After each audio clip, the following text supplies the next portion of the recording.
You ask Tiger to solve. This deals with linear equations with one unknown. The final result is a equals -7/5. Let's solve it step by step. Simplify the expression. Multiply the coefficients. Group all L terms on the left side of the equation. Subtract 6a from both sides. Group like terms. Simplify the arithmetic.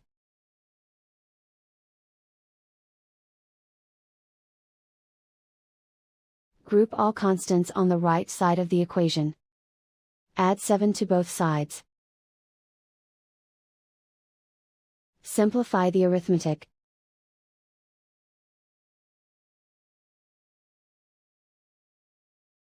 Isolate the L.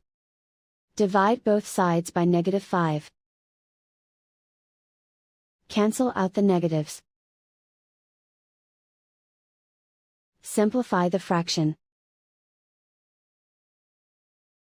Move the negative sign from the denominator to the numerator. And so the final result is a equals -7/5.